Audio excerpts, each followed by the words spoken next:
I'm repeating.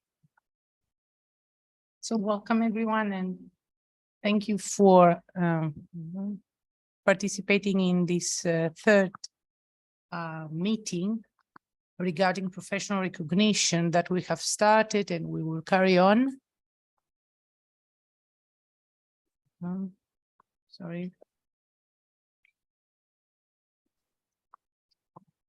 So Didier is going, of course, to our Vice President of Professional Practice is going to refer more to the program that is going to follow today, but just I'm letting you know that the aim of these webinars are always to have 2 or 3 associations presenting to all of us first how they reach professional recognition if the profession is regulated in their countries, or what are the most current steps that they did and what to update us what is happening with the profession in their countries. So just to let you know, and just we have said, but we're repeating again that apart from the common training framework that we're going to present today, the most update, it's very important for all national associations, if they have complaints or if a member of the association have any sort of complaints, just to get into the link that I'm showing to you now in order to send to the DG Grow their complaints. Is always their arguments that they do not have complaints, that landscape architects have any sort of problems, other mobility or any other problems in their country. So this is very essential. So what we're aiming today is really to enhance this network and collaboration among the national associations, and to, as I said, to exchange all this information regarding recognition and regulation of the profession. So what recently, a few months ago, DG Grow was asking us to map the profession for each national association, each member. And they have given to us a specific form that each national association should really fill.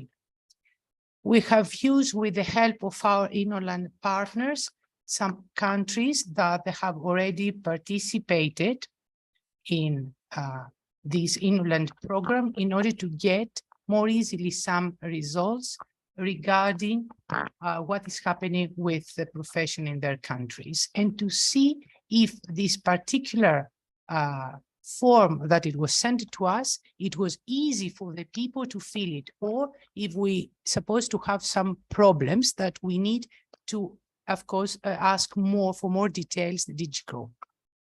So far, the countries that they have help on this is Austria, Lithuania, Germany, Slovenia, the Netherlands, Portugal, and Hungary. I'm not going to present all of it because we're going to need a lot of time, but I'm going just to present what is happening and what we need to address some questions to DG Grow for further explanation.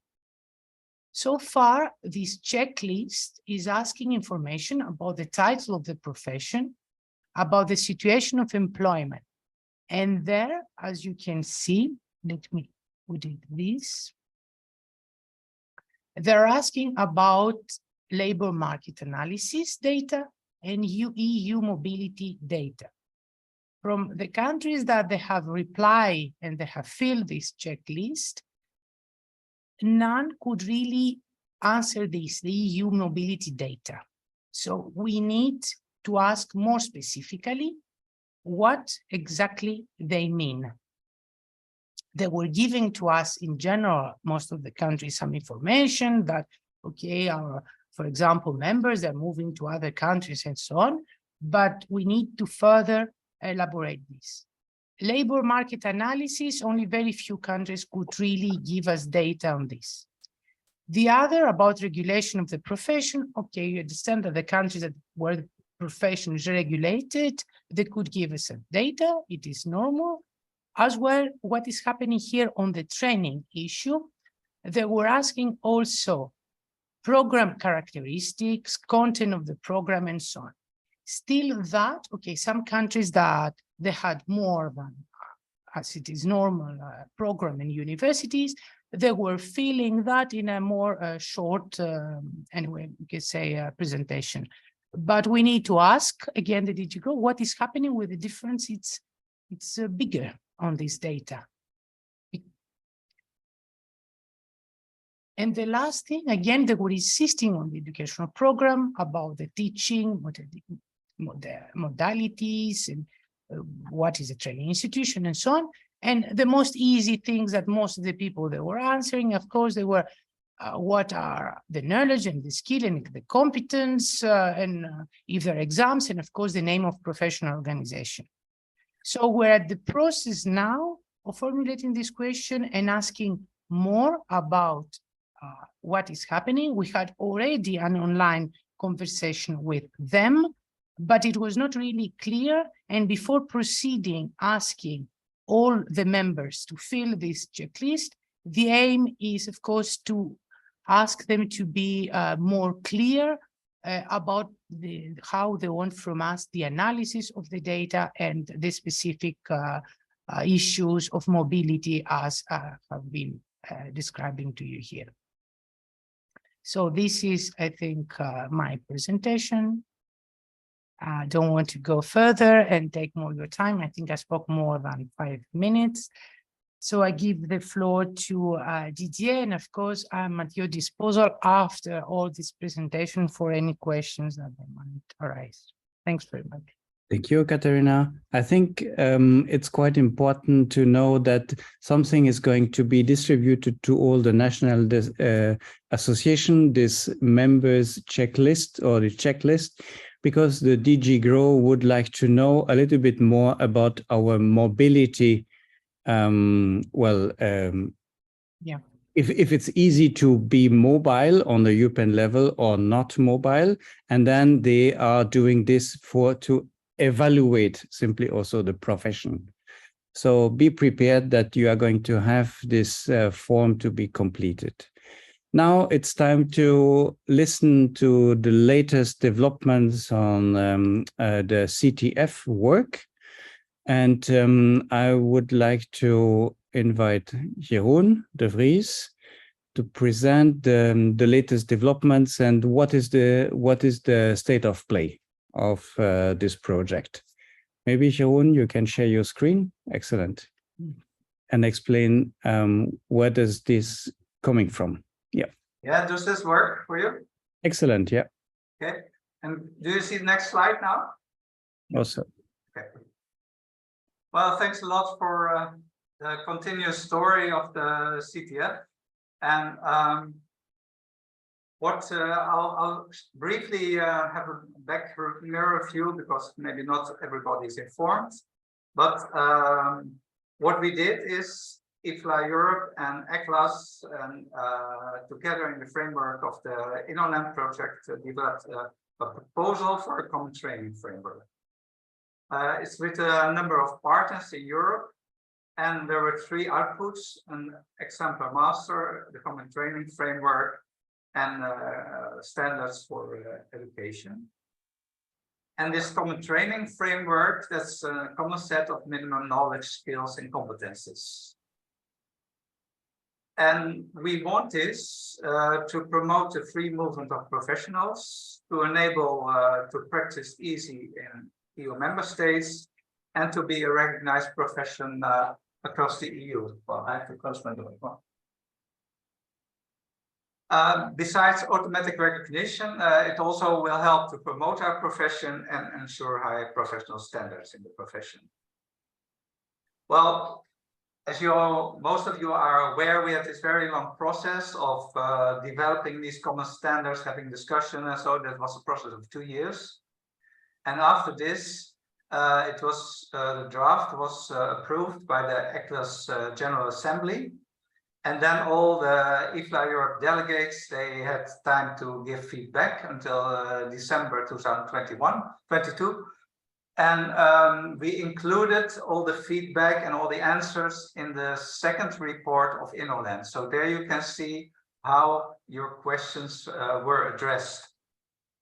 I'm not quite sure whether this was already circulated within the delegate group, but you can find it in this document. So what we have now, we have this tested and concise draft. And this is part of this output report, and it's available on the website of InnoLand, but I presume also IFLA Europe has it. In this common training framework, there's an introduction. There are articles on education and on professional practice, and there's an appendix which is explaining more. And these various articles, I won't go through all the articles now because you have various times you already could see them, but they are very much in line what is in the professional qualification directive for architects. So they also have a very short information on what are the tasks, what is the role, what are the competences and fields of knowledge. So this common training framework is the basis for IFLA and IFLA Europe documents. And so IFLA is developing further the IFLA guidance. There was an IFLA guidance in 2010, and it will be updated now according and using the CTF as a basis. And as far as I know, also the IFLA Europe documents for education, they will be updated according to the CTF. And in this way, it already forms a benchmark for landscape architecture education. Now, next step for the EU establishment, what we found out is that it's quite a long process with the EU and DG GROW. And IFLA Europe has installed a working party in which from the Lenotre Institute, Richard Stiles and Ginta Stauskas take part. And they will work further on mapping the profession and linking to competent national bodies and collecting data to support this application, because we also have contact with other disciplines who wanted to have a CTF formally established. And there were many applications, but still no one has succeeded to get one. What you can see here is here's the whole framework where the CTF is working in, is the definition of ILO-ISCO, the IFLA Charter of Landscape Architecture Education. Then we have the common training framework. Then we have the additional information that will be developed by IFLA and IFLA Europe. And there are supporting formulations and documents. So for now, we have this draft, we have a benchmark, and we have things to further develop. Well, the steps for IFLA are mainly updating the IFLA guidance, and what the president of IFLA and IFLA Europe, they agreed to sign formally this draft of the CTF, so have a common formal document, and this is scheduled somewhere in the course of this year. For IFLA Europe, it's updating the recognition documents, formally signing the proposed CTF, and also to promote that schools establish themselves as recognized schools. Because in output 2 of InnoLand, we made a complete list of all the schools, and you can also find them on the IFLA Europe website. But what you see is that only a few number of the schools are formally recognized. And what is a pity is also in schools which have a strong position, they do not take the trouble to get recognized, but it's really important that they also do that, because then it strengthens this whole list. And it's not only the new or the upcoming country schools. And what Katarina just said is IFLA delegates, they should report the difficulties in mobility to the EU. And I think Katarina said, well, report it to the EU or your national organization. And my advice would be to do it both at the same time, so they will be informed what's happening there. Then for the national associations and the regulating bodies, well, what we discovered is that many organizations do not know who is the real responsible person in your country for this free mobility of professionals and so on. And in many cases is somebody at the Ministry of Economy, who has a task for the common markets. So it's important for each national association to know who's this linking person. Also inform landscape education in your own country on the content of the CTF, so they can also see it and they can use it for peer review and so on, and adapting national regulations to the proposed CTF. And what we especially point to is this postgraduate traineeship, what we advise for 2 years with an exam, and for the some rules for continuous professional development. So this is what I wanted to present, and we are still in a long process with DG Grow. But if you have any questions, so just let me know. Excellent. Thank you so much, Jeroen. I think that there were some questions already in the chat. One question from Michael about this professional mobility issue as a key issue for DG Grow. Yes, DG Grow is simply basically asking to be informed about the mobility problems we have in Europe, and especially when landscape architects are educated in one country and would like to practice landscape architecture in another country. Are there problems or not problems? For example, recognition of education level, etc. So this is what they would like to have written on forms, and so this is what we are calling this professional mapping. Do we have more questions related to that? Yes, Jeroen, there is a long list of questions. Well, I have to look up. Yes. Yeah, this is what I just took this from the mail of DG Grow. What they said is the mapping, what Katarina said, link up to your national associations, that they know about this process. Because what will happen is that the EU will ask the people in the countries, and if they do not know anything about it, well, the EU says, well, okay, it's not a real issue in your country. So you should link up to these people, inform them. Here, they also did send this link to this complaint form, and you can view your national contact points in the member states, and they gave a link for that too. But I think IFLA Europe will spread these links. Huh? Yeah, okay. Yeah. Do we have questions on this? Is everything clear for everyone? Are you able to say hello to your sister? Can you raise your hand? Briefly. Yes. Hello. Hello. I'm involved in a meeting, you know. Hello, who is there? No. Well, maybe I could say something, because there was a question by the mail I saw, but what was the difference for architects and landscape architects? Mm-hmm.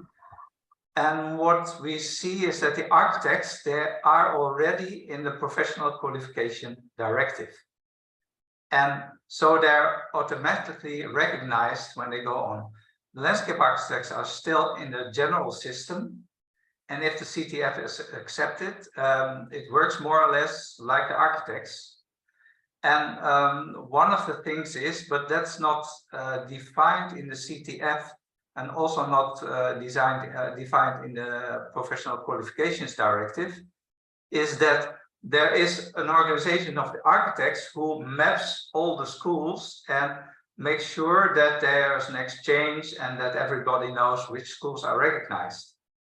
And this is not yet the case for landscape architecture. And I think that could be a role of IFLA Europe to make sure that this is somehow organized on a European level. And for this, it's important that all the countries see this, that is important, that this is a complete list and a well-organized list. So that's why I stress this importance that every school should seek recognition by IFLA Europe. Yes, Thank you, Sharon. Maybe you can think about it and we can have also the discussion after the presentation of the two national associations, right?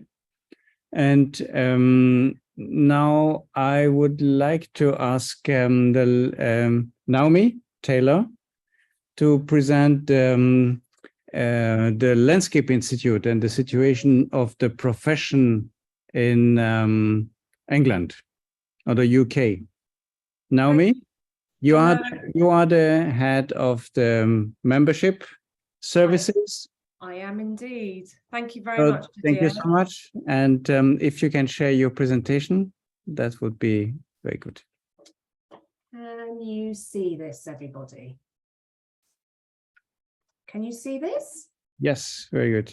Fantastic. If You you can don't make mind, the I'm full just going to... screen, Can you see that now? Still? but not the full screen. Not... Yeah, no, it's perfect. Now it's okay. Perfect now. Yes, now it's okay. Okay, fantastic. Thank you. You only fill part of the screen. You yourself, yeah. Just me here, you mean? Okay, thank you, Naomi. Thank you very much for having me. Good afternoon, everybody. So I have been asked to talk about the UK's standards of membership and how we regulate our members and make sure that everybody is working to a rigorous standard. So I'm going to go through maybe 5 slides or so. Please tell me if I speak too quickly, because I tend to speak quickly, and obviously English is my mother tongue, and so very easy for me to not realise that not everybody can understand me. So we'll start. Okay, so first of all, I've been asked to do a little bit about the history of the Landscape Institute itself. So the Landscape Institute is the chartered body for the landscape profession in the UK. We're a growing professional body with just under 6,000 members currently, the majority of whom are based in the UK, in England, Scotland, Wales, and Northern Ireland, but with a foothold abroad as well. Mainly expats based abroad, but also some people who have international passports as well. The Institute began in 1929, and back then was called the Institute of Landscape Architects. The Landscape Institute is an educational charity that promotes the art and science of landscape practice. And in 1977, the Institute of Landscape Architects changed its name to just the Landscape Institute and expanded its membership to include landscape professionals from the wider industry. We like to think that we provide a professional home for all landscape practitioners, including landscape scientists, landscape planners, landscape architects, landscape managers, and urban designers, and more. Our aim through the work of its members is to protect, conserve, and enhance the natural and built environment for public benefit. In the 20th century, most LI members worked in the public sector, so for local governments, for example. Now in the 21st century, and especially following public spending reforms after 2009, a greater majority of our landscape architects are employed by the private sector. And we do have some that are employed by the third sector.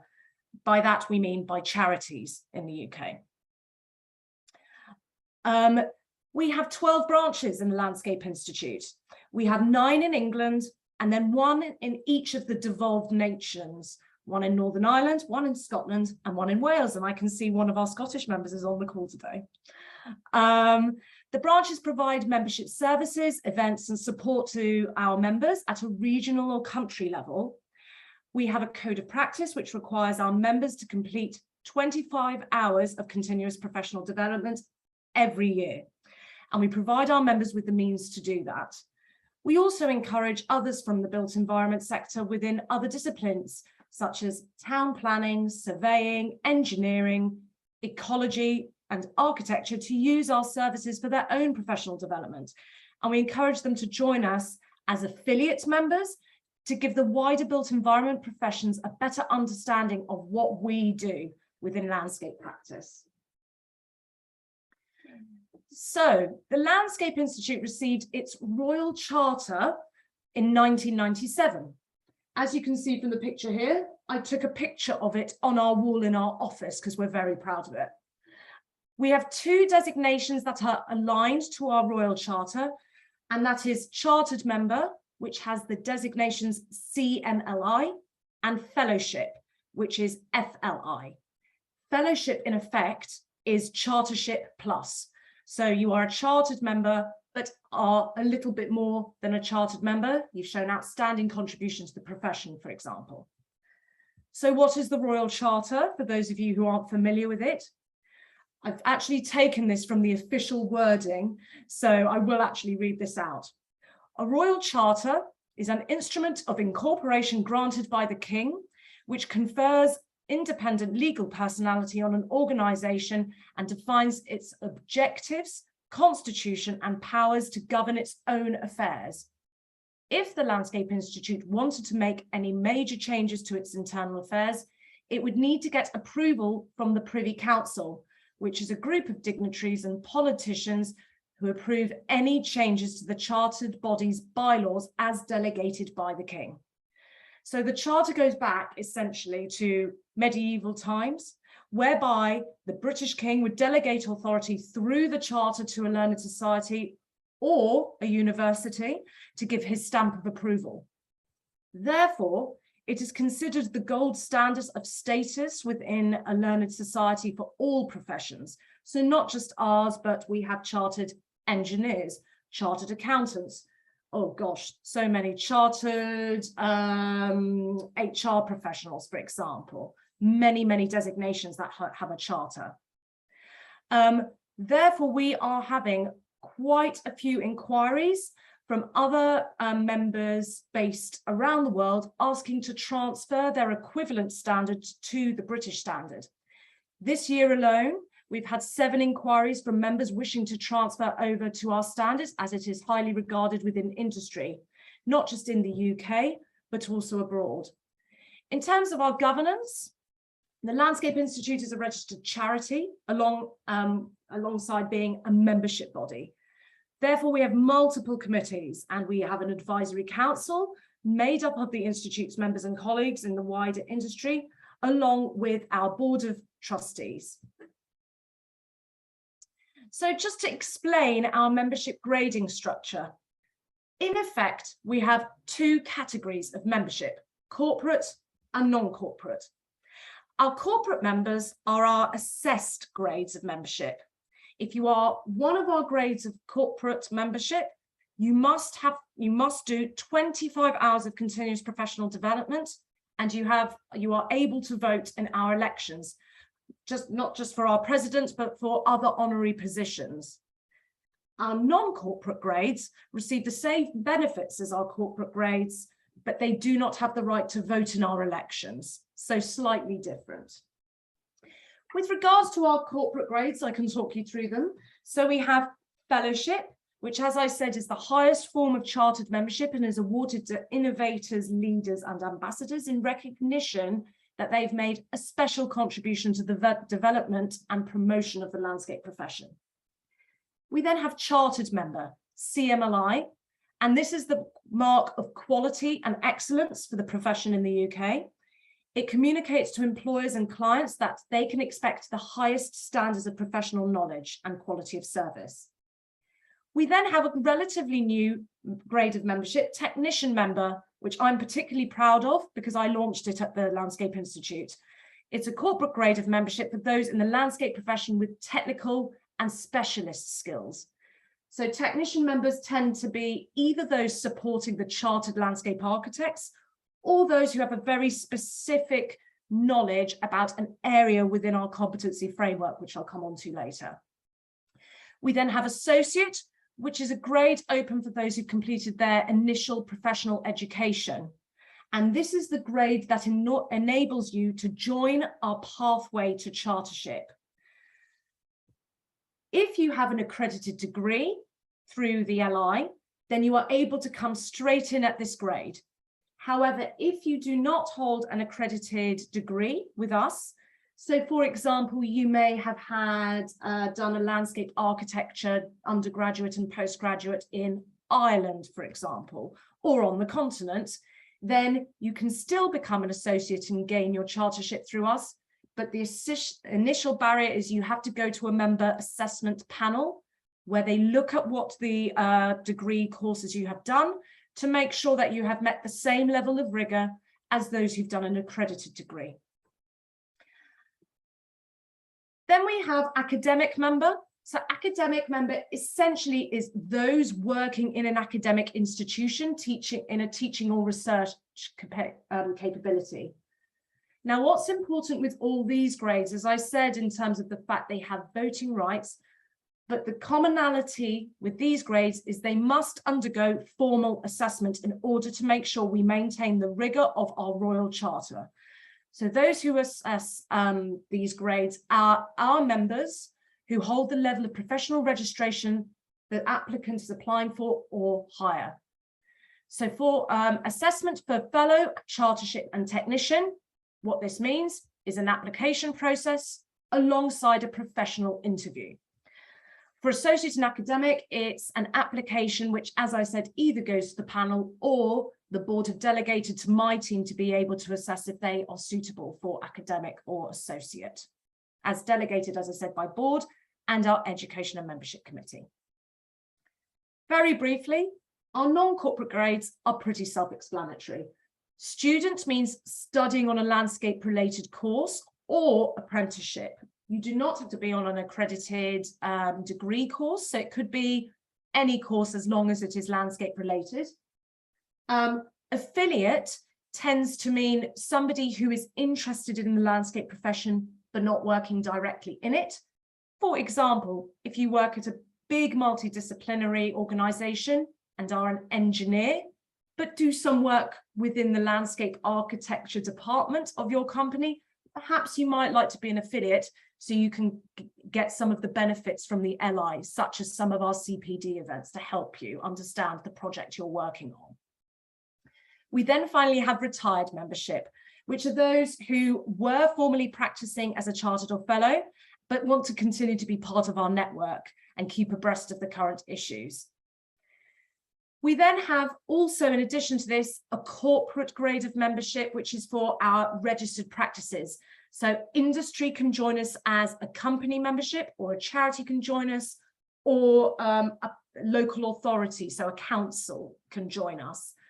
The benefit that they see in joining us is liaising with the Landscape Institute, because many of them, sadly, are struggling to recruit roles, which I'll come on to as my final slide. So towards the end of last year, we published the Landscape Skills and Workforce Survey, which is a benchmark report that we've done. This was an industry-wide assessment of skills and workforce issues across the wider landscape economy in the UK. And working with our English and devolved nation partners and sponsors, we found the UK has a major green skills gap that has inhibited the ability to deliver on plans for local climate adaptation and nature recovery. We shared this at our roundtables and launched it at our Jellicoe lecture celebration, which is an annual event that we do around Christmas time. It's a really important research document. It gives us incredibly powerful data and information to support our members and our non-Landscape Institute stakeholders alike, helping them to overcome the challenges such as the regional skills gap, equality and diversity data, salary benchmarking, policy and practice priorities. It's essentially a look at the landscape practice in the UK that has never been done before. We found quite a few things which were quite stark as part of this. Over 50% of businesses in the UK have a hard to fill vacancy and are having to turn down contracts to make places greener. Market demand for landscape skills is extremely high, particularly driven by biodiversity and nature recovery. We have an aging and whiter workforce compared to the UK average, worsening skills shortage for the medium term. But one of the more exciting pieces that we've taken out is, for the first time, we are considered a sector within the UK economy.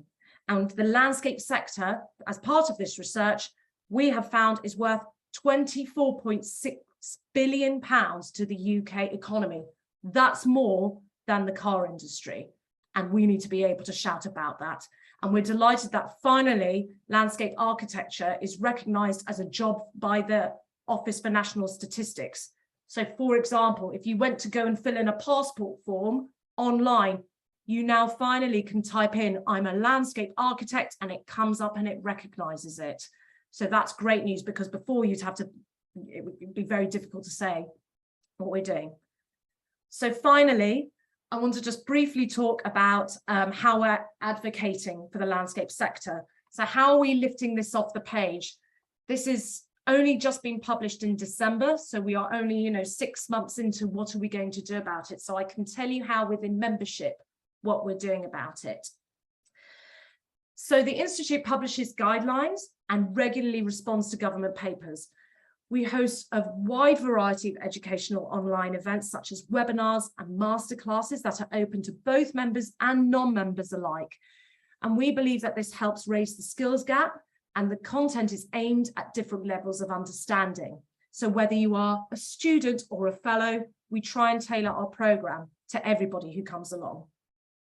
The competency framework, which some of you may have seen on the right, forms part of our entry standards for the various levels of membership and is used as the basis for assessing the skill level of those applying for membership. Most importantly, the framework is flexible and adaptable, meaning we can work with our members to raise the standards and professionalism of the sector through regular reviews. We are now applying this competency framework to some new routes to membership, meaning we're able to attract those to becoming chartered member who did not previously have a route to come in as a chartered member. It has also meant our newest grade of technician has launched, mapped against this framework. And it means now that those technicians working within landscape practice have a professional home. They previously didn't have one. So we are really proud to be upskilling and recognising these professions. I won't go into the details of how we assess, but essentially, if you are going for one of our corporate grades, most of them now are against this framework, whereby you have to be assessed to demonstrate your competence against this framework. And that is how our Royal Charter effectively is implemented. As well as that, we hope to be relaunching our ambassador programme soon, which is using our members on a fantastic programme by getting them into schools to get them encouraged into coming into this fantastic sector. We have a lot to do, but we're still very dedicated to expanding our membership. And as a result of our competency framework, we have managed to grow our membership quite substantially this year. So that is it from me. I'm very happy to take any questions, but thank you very much for the opportunity. And my email is there, and I'm very happy to answer questions online as well. So Didier, thank you very much. Thank you so much, Naomi. Very impressive, and especially also your competence framework is also very good, very good. There are some questions in the chat, if you can have a look at it. Sure. Also, one question, the first one, is the Landscape Institute also a labor union for landscape architects? It's from Elseline. I'm just trying to go up. It's down, it's the last one. It's the last one, sorry. The last one. It's okay. So no, we are not a union is the answer to that question. We are what we call a learned society and an educational charity. So no, we can't, we can't tell our members to go on strike. We can't do that. We don't have the power to do that. And it also means a slight nuance. We can't lobby the government, but we can advocate. And that's defined by how the Royal Charter defines us. So no, we can, spread the word, but we don't have the power to, implement striking or anything like that. Thank you, Naomi. There are 2-3 questions related to university recognition. Yes. So, and maybe this is this apply maybe also to the UK. Are all the schools also recognized? Do you know that? And what is the situation of the education? Maybe you can explain a little bit there. Sure. So we have quite a few universities who are accredited through us.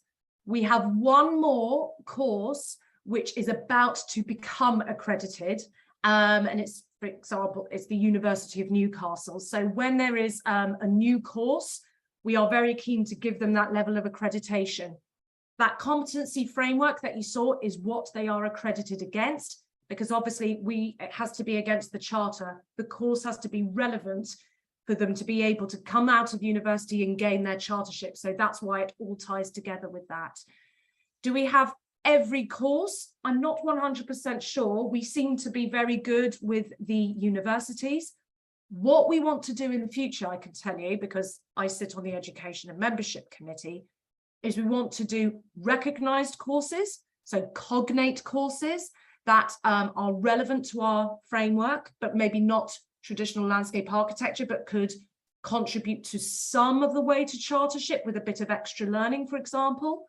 And what we're really keen to do is accredit more what we call level 3 qualifications, so apprenticeship routes. We have an accredited apprenticeship to level 3, and we have one college delivering our apprenticeship. We would love for more to be delivering it. And we also have our level 7 apprenticeship, which is to degree level. We are just looking for a university to sign up and take it on. So we're looking at lots of different ways. We seem to have all the known university courses, to my knowledge, or quickly get them through, but we're looking at expanding our accreditation into recognised degrees now. Excellent. Thank you. Thank you. Do we have more questions in the chat or from the attendees? Well, I had one question, because is there a conflict between being a membership association and a general foundation with other aims? That was my question. Mm-hmm. I'm not sure I understand the question. So is there a conflict with being a membership organisation and...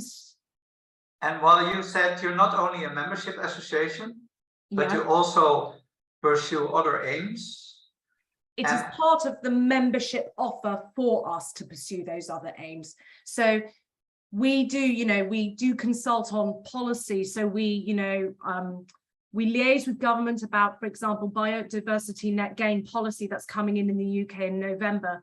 We liaise with them about that because we believe it is in our members' interests to do so, because these are going to be the people who are working on the delivery of the law now that is coming in November of biodiversity net gain. So no, we see it all as part of the membership offering that we do all these things. Thank you. Thank you, Naomi.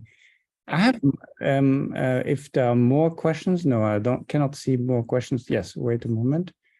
There is one question in the chat. No. There is a question from Elzelina van Melle from Denmark regarding education and regarding recognition of the landscape architecture programs by IFLA Europe. Yeah. What if the university is not interested for whatever reason it may be, one of the IFLA Europe requirements, and how a national association can help this? Yep. I don't think we've encountered that problem before, if I'm honest. So I think that actually the British universities are keen to have the relationship with IFLA as well. So to my knowledge, we haven't encountered that as a problem, to be honest, which is good. Mm-hmm. I understood, Naomi, that you have more than 6,000 members, right? Just under 6,000. It's 5,850. So okay. Very close to 6,000. But are they all educated in the UK, or are they also, I mean, this is related to mobility. Mm-hmm. So it means that you are also happy to have people from outside UK and that they are recognized.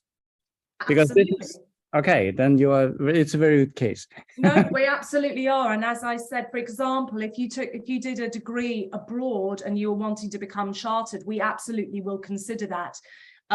It may not be that you directly enter the pathway to chartership, but you would have to show us, the number of credits. What did you do? It would go to our membership assessment panel. Yep, absolutely. We have people who don't have British degrees and we welcome them. And so you accept simply the 300 ECTS, the 300 degrees. Yes. Yes. Correct. That's excellent. You have a question from our president, Katerina? No, it's not a question. I'm trying to Okay. respond to the chat and clarify some issues here because, and of course, we have Michael Merrick, Lyndon Thompson here, former president. They can help on this. Naomi, just to please clarify to the people that in order to be a member in Landscape Institute, you have to give exams, isn't it? In order to be a corporate grade of member, so one where you can vote and have designations after a name, you have to go through a form of assessment. Now, for associate and academic member, you are filling in an application and proving your credentials. But if you are going for technician, chartered or fellow, it is an application either in one go or over a period of time. And then you go for an interview because our Royal Charter states that you must be interviewed as part of that. So a form and an interview with two people who hold what you're applying for or higher. So if I wanted to be chartered, I would fill in a form over a period of time on our pathway program, or I'd fill it in one go through our experienced route. Then I would go to an interview with two chartered members or a chartered and a fellow or two fellow members. And then they assess and then you get it. Or you don't get it. Some people do that. Our pass rate is about 80%. Okay. Something, because I see Elzelina here, she's asking, yes, she's right.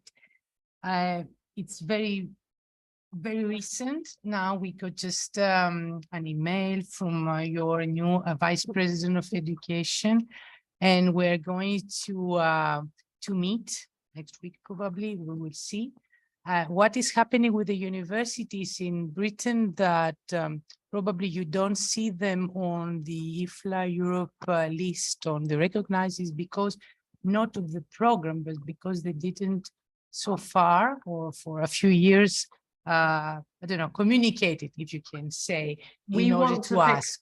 Yes. So and my colleague John has emailed you because we spotted this and we want to get them recognized. So exactly. I'm delighted you're going to chat. So it's a matter of of communication. But Elzenila also, I would like to give her the chance also to speak because she's having some questions which is related basically to what the Netherlands they did, and because Jeroen has also exchanged some answers. So if you want to, Elzelina, properly address the question that you were saying, what is happening to Netherlands, what exactly you wanted. So Jeroen, since he's here and probably might be able to answer your question.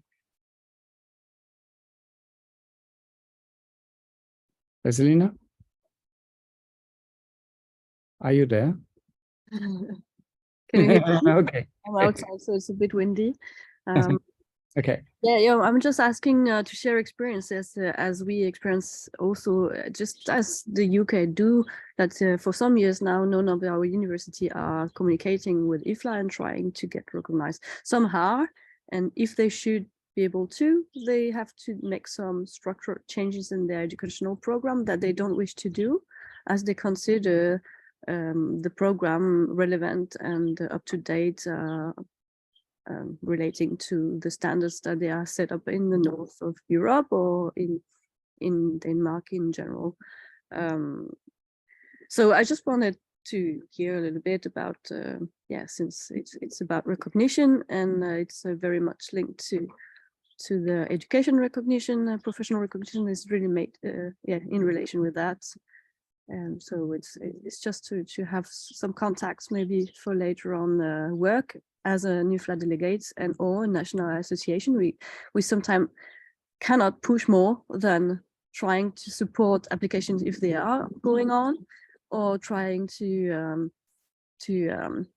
enhance or communicate with the university as much as possible and tell them, please look at it, please try to take contact, or we can help you. But if they do not wish to do it, we kind of are limited there. So that's the situation in Denmark. And it seems that it's a bit related to what happens in the UK, because it's not a question of quality of the program. It's not a question of the level of assessment of the members in the national association. We consider also that we have a good screening for getting members, but it's these two things are not anymore in contact, it seems like. Yeah. Katerina, would you like to reply to this? Yeah, I mean, I find it's a good opportunity.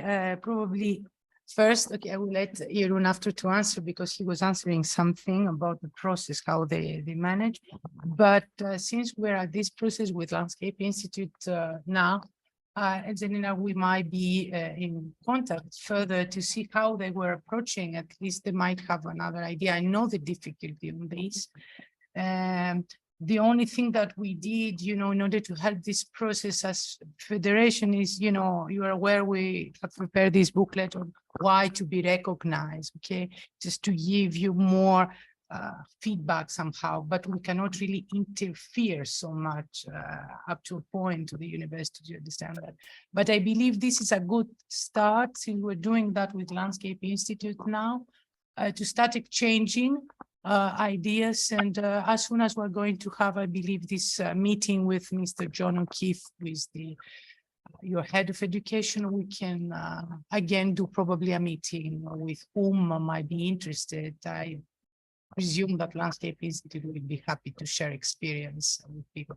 This is the only I can think, but I will let also Jeroen to answer, because Jeroen, you were saying something about the process that you were doing with Wageningen and so on. So if you can give more information about that, we will appreciate. Yeah, well, it was some time ago, but I was on the board of the Netherlands Association, and we did send out these forms to the schools, but nothing happened. So what I just did is I invited all the heads of school for dinner, and we had 3 working sessions to fill out everything because, well, they never have time, they don't like it. So it was more a personal approach. And anyhow, they met the standards. That was not really a problem, but they was, well, it's too much time, we don't like it, and so that was more the inclination. But I'm not quite sure whether they all resubmitted for recognition later on. But well, the main thing was a personal approach and just include the heads of schools in this process. And then we also made a common promotion leaflet for all the schools to be spread in the Netherlands. So it was also something we could use as a basis in this collaboration. So, and this finally ended up into a foundation of the Dutch Schools of Landscape Architecture, of which they are all member now. So, interesting. Okay, thank you, Jeroen. Now it's thank you, Naomi. Thank you for your presentation and the discussion. I think it's really interesting. I would like to propose you to move from the UK to Latvia, and I invite. So we are simply shifting the view from UK to Latvia, and we go to Indra. Indra, are you there? Are you with us? Indra Purs is president of the Latvian Association of Landscape Architects, and Indra is going to present us the situation in Latvia. Excellent. Indra? We are listening to you. Thank you. Dear all, it's so nice to meet again. The question is, are you seeing full screen? No, not yet. No. Not yet. I think there was some technical issue because when I wanted to just put the button share, it didn't allow me. I don't know the reason, Daniela. Do you know any? Because it's very first time. There's no limits here. Everybody can share. There's no technical issue. So I don't. You can send it quickly to me. I can maybe open it. Okay, second, and I'm sending.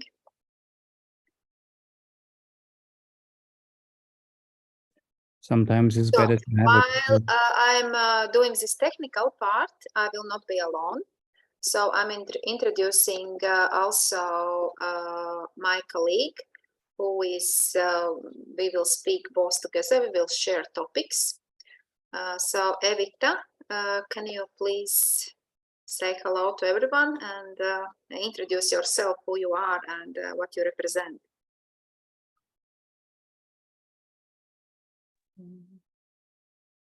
Hello. Hello. Hello. Yeah. Hello, Evita. So, my name is Evita. Zawadzka. So I am a landscape architect, and I represent a certificating institute of which is under the Association of Latvia Architects of Latvia. So I do my job there several years now. So, and Indra will put our presentation and we will show our job. Okay, excellent. Yes, it's coming. I hope I put in 2 ways, in email and in WhatsApp for Daniela, so I hope we will.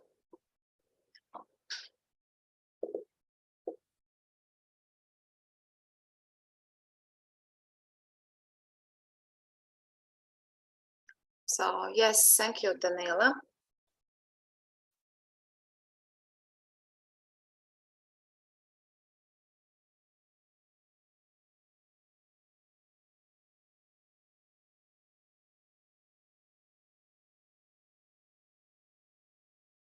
Do you see it now?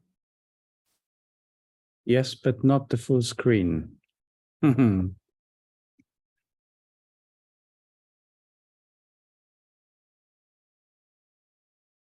Perfect. Now? Excellent. Okay. Yeah, now we can start. Indra? Yes, excellent. So also we will go from Latvia a bit back in the timeline, and to have an overview where all we are introducing you to our country, and to give some perspective and some numbers from our positions. So Daniela, next slide. The issue is that we have a bit different history, and not so peaceful and not so fruitful for landscape architecture profession. We gained our independence in 1990, and finally, after a big fight during Soviet period, where only in 3 cities were allowed to have landscape architecture education. It was in Moscow, St. Petersburg, and Kyiv. So finally, independence gave us a possibility to open professional landscape architectural education in now it's called Latvia University of Life Science and Technology. The ones who know, it's in Jelgava. And through a few years later, the program was developed, the study program was developed within European project in a really good quality, in a really good content. So really a contemporary way of thinking, and this was totally new direction for landscape architecture. Our association was established in 1995. Through these years, we have reached 120 members. But actually, we have quite similar approach as Landscape Institute have, since there is a bit down date that in 1959, Architects Union, because there was like this green wave also in Soviet system, developed landscape architecture section in their union. And as this was a basis for developing not education, but it was kind of the ones who finished in with their architects in their thesis and their design work on a final design work. It was landscape architecture work. They was considered as landscape architects, and also during these times, there was started also research in landscape architecture, but no education, no actually full curriculum of education. But this Architects Union section, and also we have a quite long history of beauty gardeners and gardener association. They both were joined, taken both together, and put Landscape Architecture Association to join professionals who will develop landscape architecture, who will come together and put the new values we believe. Also, some numbers that we have only 1.8, 1.9 million inhabitants. It's quite small in a scale of Europe. And what's important, as you can see, and you will see later in numbers, during 29 years of studies, and we are quite monocentric thinking. We have one big capital, Riga city, and we have also one university in Latvia who is giving a landscape architecture study program.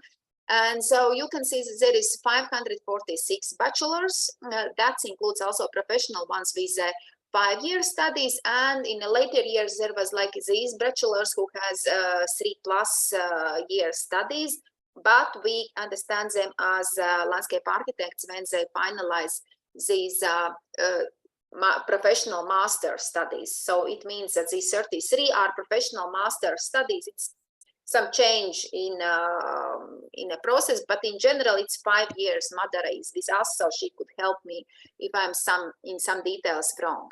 And prior to that, we have academic masters, and we have 11 PhDs. What's for a profession, it was as a peasant country, we were very famous of gardening, and there was landscape already in Riga city, and that Latvia was, as a part of Russian Empire, was very wealthy, truly wealthy. So there in 1880 was the first city landscape architect in Riga city. Also prior to that was like a landscape development plan. So the landscape architecture principles was quite deep, and also some landscape architecture courses. Daniela, next slide, please. So this is just an overview, and now I'm giving floor to Evita. What the situation is now, how can we from our possibilities, what we actually are doing, and the numbers will be quite small. And this system, Evita will explain you, is actually voluntary system. It's a quality system. It's nowhere yet in a legal, in a legislation, but it's a best practice for municipalities, for public procurement, to require this qualification, and our numbers and interests are increasing to have this qualification. So Evita, please. Yes, thank you. Maybe we go next slide. Yeah, and only since 2004, the Association of Landscape Architecture of Latvia has been conducting this specialist certification. So we give certifications for landscape architects, and also in 3 related fields, which we call the landscape technician, who is a designer, kind of working together, generally working the landscape architect, and landscape technician, who is more related to the work management, and park gardener. And during this time, we have 90 certificates given out. And for now, it's so you can see landscape architects has 39 certificates. And for the next slide, you can see that for now, currently, for this year, we have 30 landscape architect certificates, and the rest are another related fields. And these professional standards has been developed for all these groups and fields, and included in the normative base. Next one. Yeah, so here you can see shortly the system, how we organize the submission and making this examination procedure for applicants. First, so applicants should prepare this application, CV, and also should have this education in the accredited institution. So this institution has what Indra just told, one university giving in Latvia, which should provide fifth level professional qualification in landscape architecture. And this specialist should have practice work experience for not less than 3 years under the supervision of landscape architect. And also these people has worked on socially important public outdoor space projects, so in landscape architecture.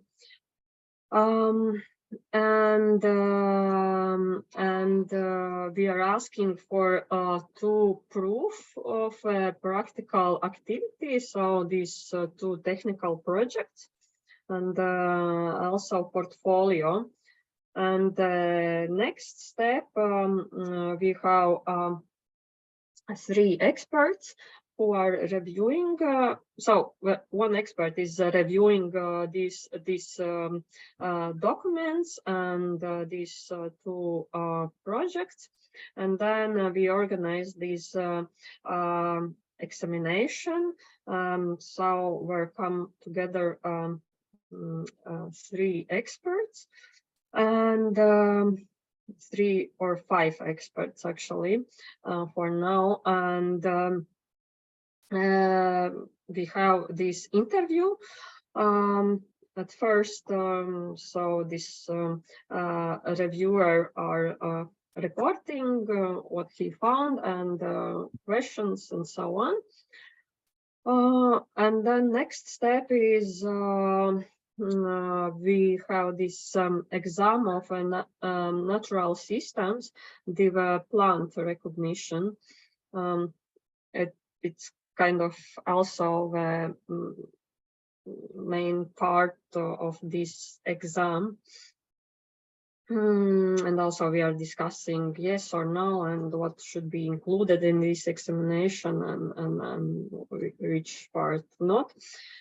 And then the next step is this this maintenance of a certificate. So we ask for the practice diary, this confirmation of this practice and qualification improvements, also education and so on. Yes, I didn't tell what it's not only the people who are who have this education in landscape architecture can apply, but as well the people who has this 5th professional qualification level of how it is professional qualification level 5 in a related field, but then this person should have at least 7 years of a practical work in landscape architecture. So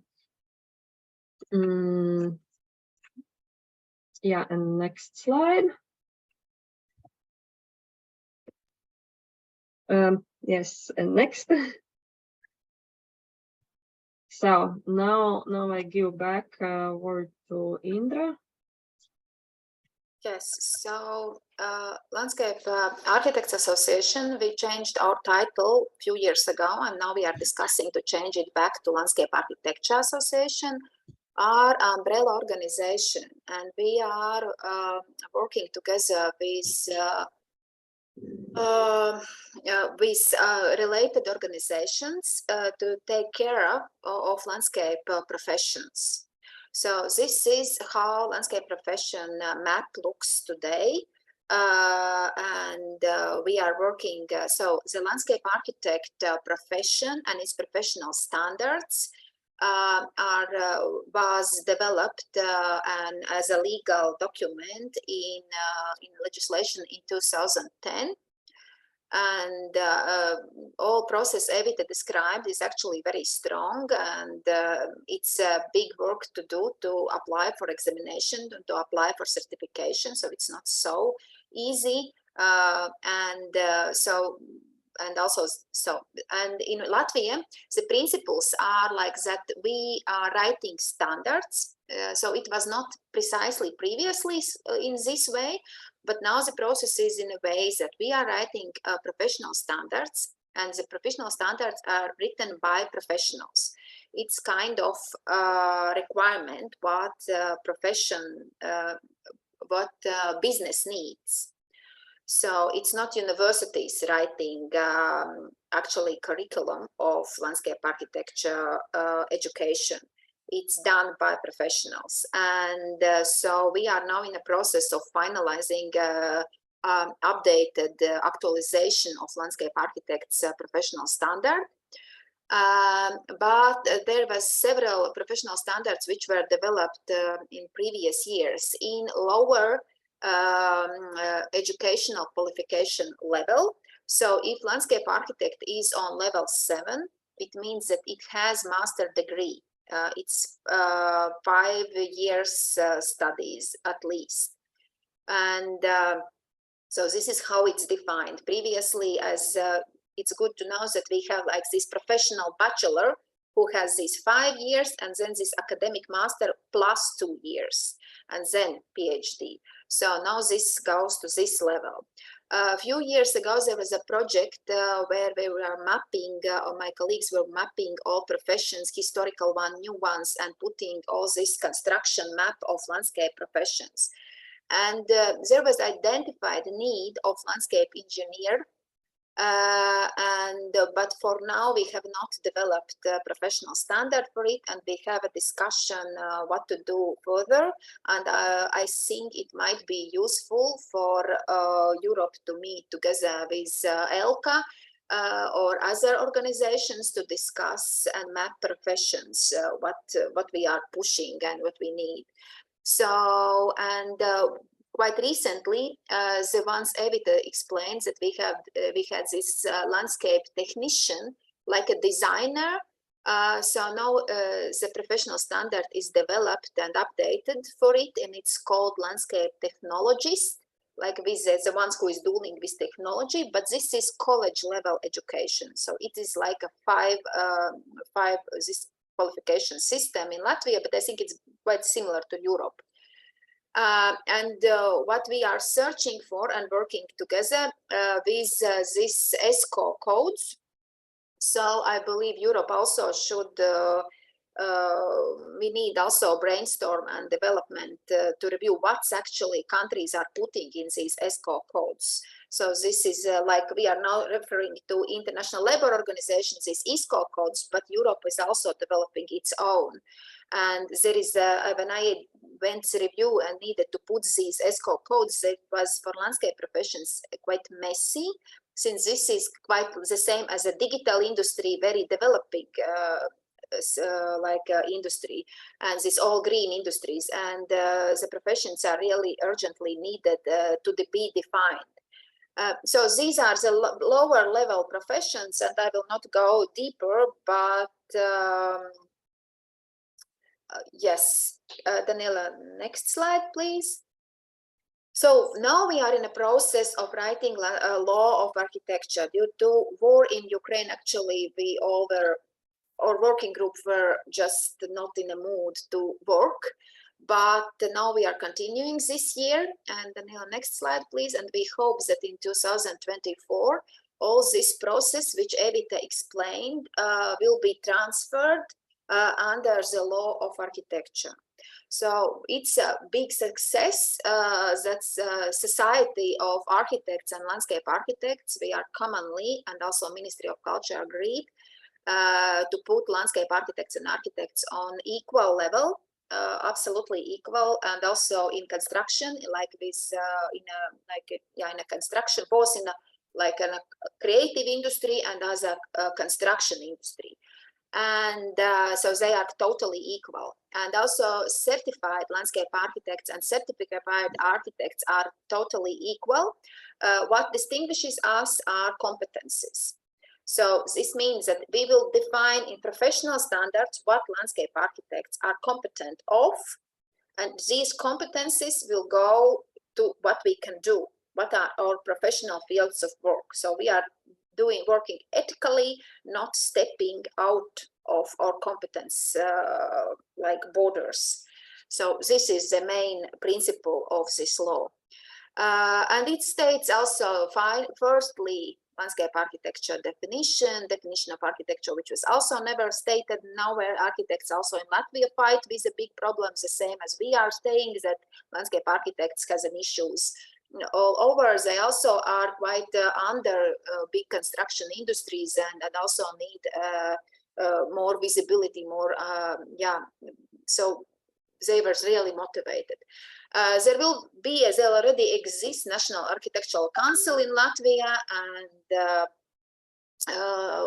our association is part of it. And this law will state the role of local municipality and tasks and responsibilities of local municipality. It will give a role for professional creative organizations. But now, this certification institution, Evita explained, is under Latvian Landscape Architects Association. Now, after this law will come into force, on landscape architects, all who will be certified will become a members, which is not very visible in this slide because it's Kat's last line. But there is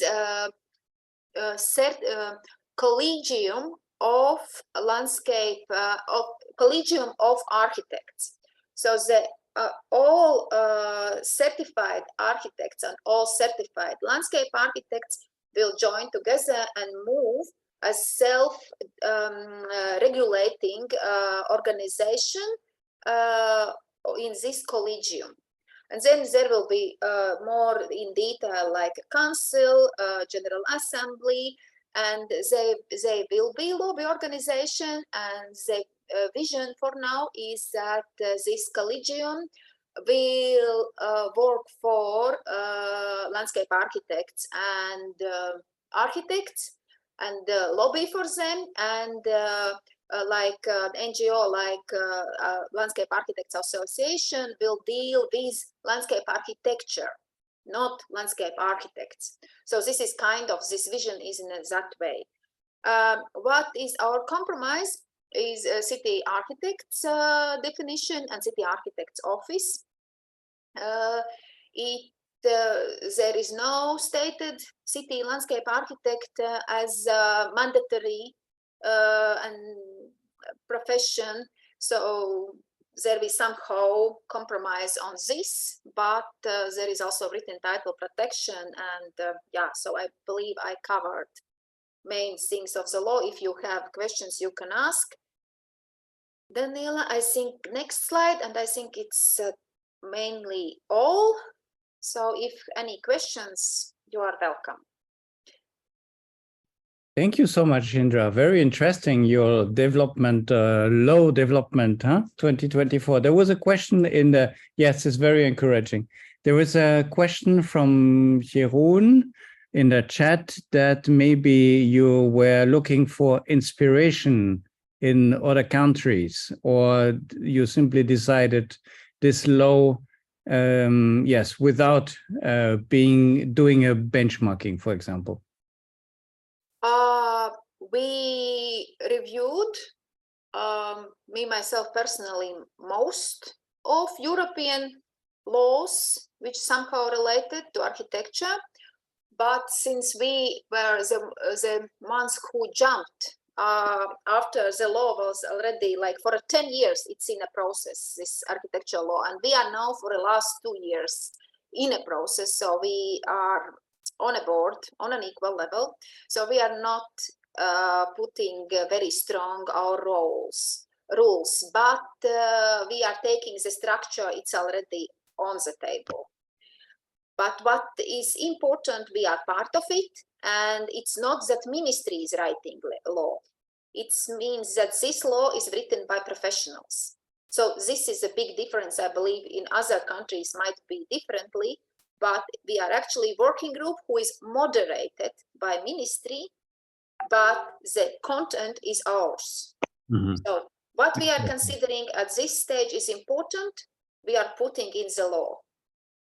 So there is link to landscape convention, there is link to landscape quality goals, there is a link to cultural landscapes, so Baukultur, and yeah, so this is how, and now after when it's just a top of iceberg, because when the law is opening, then should be rules or guidance or quality guidance on architectural quality, on landscape architectural, whatever qualities or understanding. So this will come after. Mm-hmm. Excellent. Thank you, Indra. Yes, there are some, Manuel Sanchez in the chat is also mentioning that they were trying to do the same in Spain, but apparently they were not successful. Manuel, maybe you can explain a little bit more what you were trying to do in Spain. If you are. Sometimes Manuel, no, apparently not. Do we have, no, he cannot. So do we have more questions in the attendance? More questions? I may actually have one question. Yes, Michael, Lydia, if I can. please. Yes, yeah. Obviously, Naomi mentioned, mentioned the competence framework that that the Landscape Institute have in the UK, and I think that has changed quite recently, hasn't it? Because before the syllabus for the chartership was a little bit different, and because we are trying to develop something. Let's say similar, we based on the or encouraged and inspired almost by the CF and by what the Landscape Institute does, and this is what they basically try to transfer from the UK to Poland as well. We are trying to develop our competence framework and the way it would help our members and guide our members in the kind of educational and CPD, let's say, pursuits, and also to define how in the future. Because we are striving obviously to regulate our profession as well, how this framework would guide our profession and our practitioners, and also to I suppose to present to our politicians, how landscape architecture kind of is developing, how important it is, and how it would all kind of lead, let's say smoothly, hopefully, to this recognition in Poland. And in the process of developing even the semantics almost of this framework, I picked up brains of a few colleagues around IFLA Europe as well, and I'm interested actually, since we are in such a group at the moment, and how your associations, how your bodies approach this. Do you define it's a kind of question, like a plural question, do you define somehow in your countries, in your associations, how landscape architecture is defined, or within what competences it is defined, as Indra mentioned, to avoid the encroachment of our competences with very similar ones, perhaps with architects or engineers, for example. Yeah, how do you do it? Do you actually structure it this way, or do you think about it? Mm-hmm. I can start and then Yes. others can go around, because what I mentioned is these professional standards. So we also are working on them. Naomi, we were looking also on yours. We had a few projects, well, also Evita was part of it. And we are both working on a few other my colleagues. So what we are doing, we are going very carefully, very deeply through all competencies, and we are putting them in these professional standards. And if it's stated in the standards, that is something what we can do. If we are, the border should be quite clear, but also quite open and broad. So we are not putting on our future like restrictions, but still this is really crucially important to develop these competencies. And on these competencies, it's in our law. So in national law, it means that the education should follow. So in that way. And previously, when it was a different way, we were discussing what exactly we need to put in our exams. So now we have this distinction quite clear, that education system is giving the first level of education, and this is our by standards. There's a plenty of IFLA, ECLAS and other documents we can read and put our competencies, and also German job profiles. So there is a big list of competencies. We scrutinize it through. And then through that, the next step is that we are just ensuring professional practice by certification. So we are not going back and saying, do study again. Now, by this part, the next step is to understand that you has been part of the professional work and you know how to do whatever professional practice you need in any sphere. What is transfer? We are moving from professional practice as a design profession only, as like doing AutoCAD things, being honest, to planning, also to governance. And this new law, we also not yet managing, but we will do this more broadly, certification not only for the design part of landscape architecture. So I think this is also really crucial for our profession to keep these borders. That's what I feel. And what's also I didn't mention is these really small numbers of certification seems temperature in industry. If there is 600, more than 600, around 600 or around that number, alumni who can work, and at least let's say 1/3 could gain a certificate. So they don't feel they need it.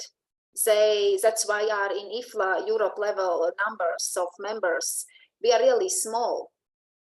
Because it's not motivation. You can work in any way, or you can't work when you switch in other professions. So we need this, Katerina, Didier, what you are doing. It's crucial.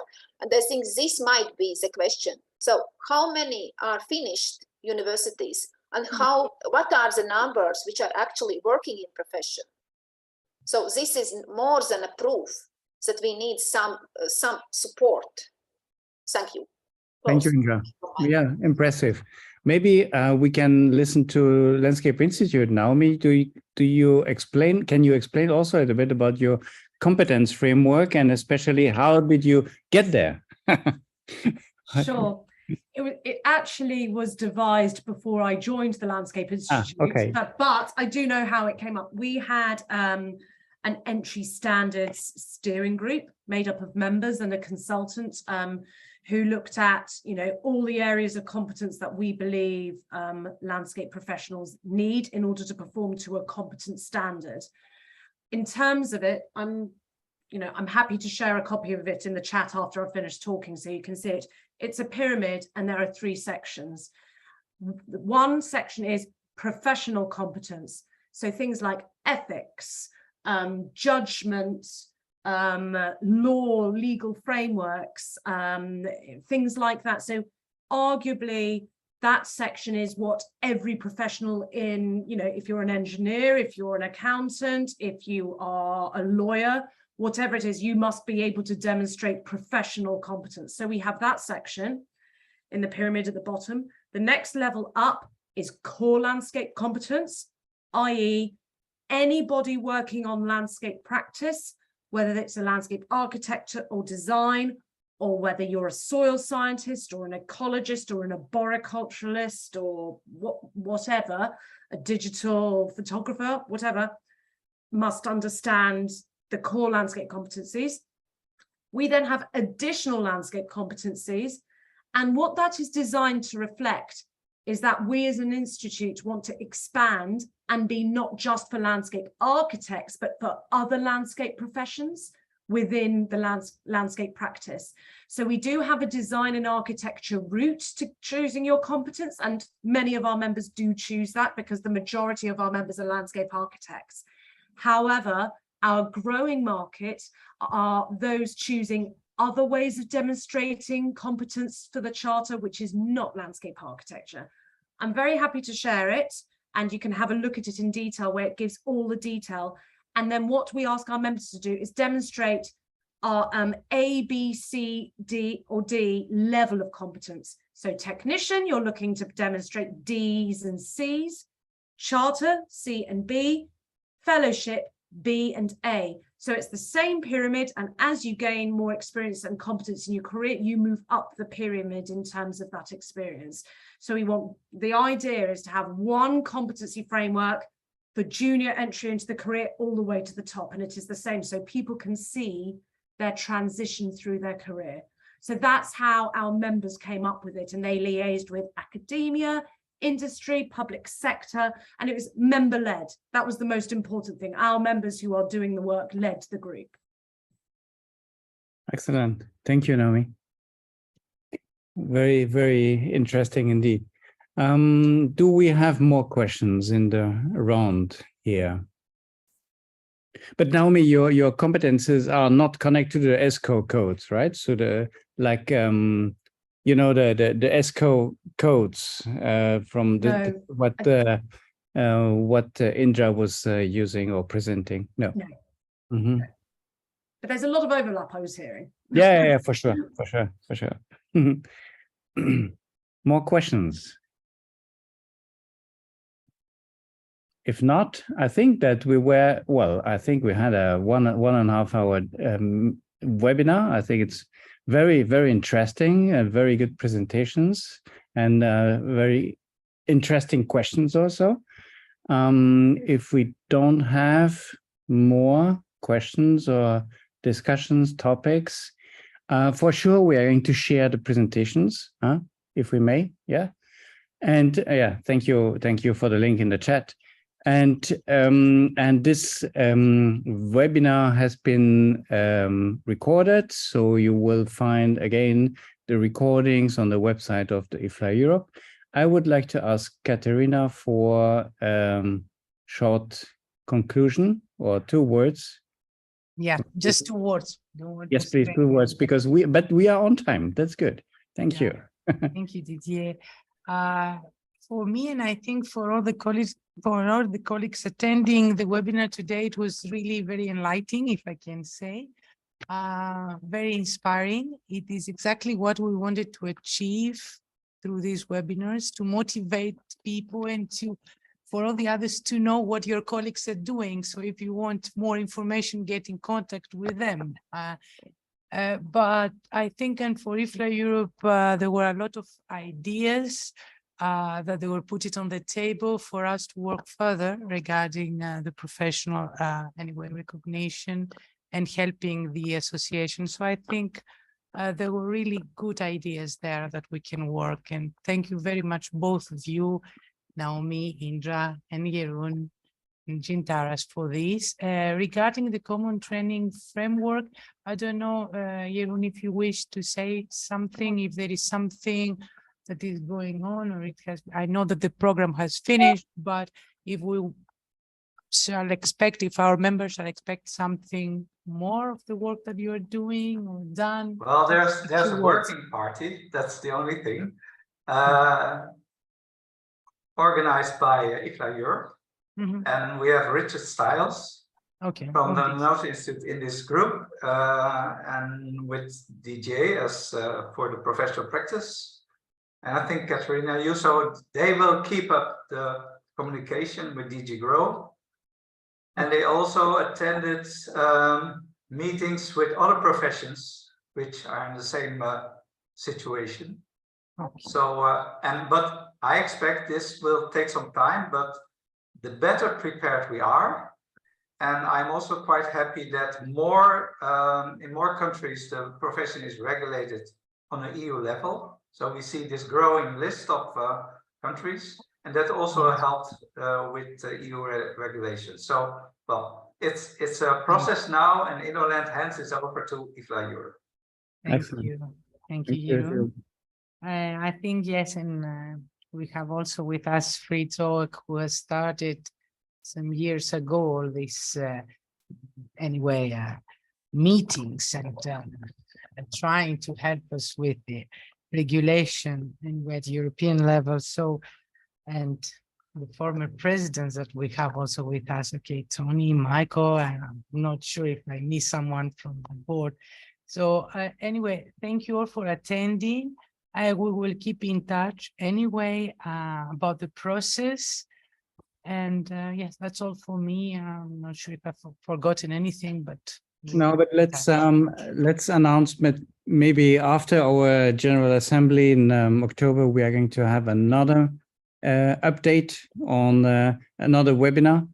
And so please keep in touch. We are going to share this information and this invitation also, and join, and also have maybe 2 new cases, 2 new countries and member state where we can have a look at it and have a discussion. Thank you so much. Enjoy your Thanks, everyone. And thank you for joining and listening and participating. See you next time. Thank you.